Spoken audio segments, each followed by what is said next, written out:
Severe. We're talking all things birds this morning. Many people like to feed their birds, the birds in their backyards, I should say, but are they properly taking care of their bird feeders?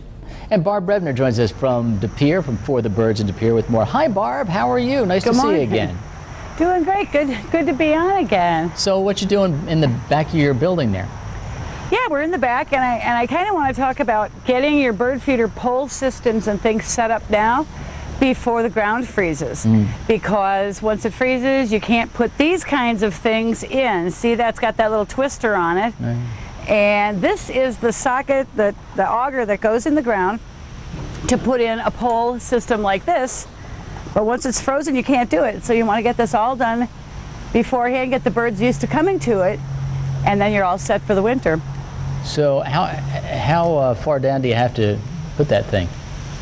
Well, I would probably call Digger's Hotline, because this thing, you want this to go in level with the ground. Oh, okay. Wow. Yeah, that is a long way. Yep.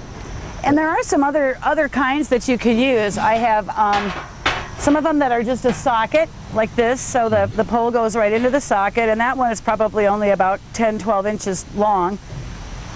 And there's some other ways that you can get the poles into the ground, but these are easy because you can move them around. Once you get them in, you can move it to where it's easier. And also, the other nice thing about these systems is that when you get some of that stuff that builds up underneath the bird feeder, some of the shells and things, you can move the bird feeder and then take the lawnmower over that and mulch all of that stuff, so you don't end up with a mound of stuff there, which is really nice. Yeah, good point. And how far away from your house should you put them, Barb? Do you have any? That's a really good question. There's a couple of schools of thought on that. Some people say 6 feet and closer, because if the birds spin fast and to fly away from a predator, if they hit the window, if it's closer than 6 feet, they'll just bounce. And then that way they don't get killed. And then other schools of thought say that they should be 15 feet or further. So then they will be aware of the fact that the window is there and not hit it. We also have some decals that you can put on the windows to keep the birds from hitting them. Excuse me. That will kind of inform the birds. The birds can see the decals, but humans can't. And that's really a nice feature, because you don't end up with a bunch of stuff stuck all over your window.